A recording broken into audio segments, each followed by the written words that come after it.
மக்களே வழக்கம் போல் ஆற்றுக்கு இன்றைக்கி மீன் பிடிக்க வந்தோம். காலையில் மீன் பிடிக்க வந்தோம். பார்த்தீங்கன்னா நம்ம பசங்க மீன் பிடிச்சிட்டு இருக்காங்க. இன்னும் ஒன்றும் கிடைக்கல மீன், தண்ணி கூடுதலாக கிடைக்கல. பார்த்தீங்கன்னா நம்ம பசங்க மீன் பிடிச்சிட்டா கிடைக்குதா இல்லைண்ணா, சரி பிடிங்க கிடைக்கும். பார்த்தீங்கன்னா மீன் பிடிச்சிட்டு இருக்காங்க. இப்போ தான் பார்த்தா நம்ம இங்கே ஒரு பார்த்தீங்கன்னா ஒரு செட்டு இருக்குது பார்த்தீங்களா. இதுதான் என்னன்னு பார்த்தீங்கன்னா வாட்சருக்குள்ள செட்டு. அந்த வாட்சர்னால் எதுக்காகனா இந்த இதெல்லாம் சந்தன மரம். இங்கே இருக்கிறது எல்லாமே மொத்தம் இந்த காடு மொத்தம் சந்தன மரமாக தான் இருக்கும். நாளைக்கு பாருங்க பக்கத்தில் அவங்களும் சந்தன மரத்தா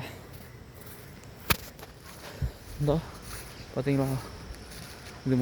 இதுதான் சந்தன மரங்கிறது, மறையூர் சந்தனங்கிறது.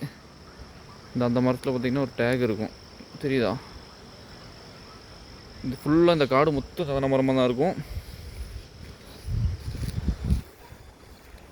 இதுக்குள்ளே இது பாதுகாக்கிற அந்த வாட்சருக்குள்ள செட்டு தான் இது. இப்போ நம்ம இந்த செட்டை தான் பார்க்க போகிறோம் உள்ளே எப்படி இருக்குது அப்படின்னு. இதையும் உள்ளேயும் நம்ம பசங்க உட்காந்துருக்காங்க. உள்ளே வந்தால் இப்படி தான் இருக்கும். நம்ம நைட்டு கொஞ்ச நேரம் தூங்குறதுக்கு, ஆனால் நைட்டு தூங்க மாட்டாங்க. ஆனால் இதில் அடித்து வச்சுருக்காங்க பார்த்தீங்கன்னா. இன்னும் தீயை போட்டு குளிர் காஞ்சிட்ருப்பாங்க. இவ்வளோதான். சிலப்போ மழையெல்லாம் ஒழுகும், மழை வந்தால் ஒழுகும். அதனால இதெல்லாம் இருப்பாங்க. இங்கேருந்து தான் கவல் காத்துட்ருப்பாங்க. இது காட்டுக்குள்ளே போனால் ஃபுல்லாக செட்டாக இருக்கும், செட்டெல்லாம் இருக்கும். எப்போயாவது நேரம் கிடச்சா உள்ளே போவோம். இந்த பாலம் ரொம்ப பழைய பாலம். நாங்களாம் ஸ்கூல் படிக்கும்போது இந்த வழி தான் போவோம். இப்போ உடஞ்சிருச்சு. வீடியோ பிடிச்சிருந்தா ஒரு லைக் பண்ணிக்கோ.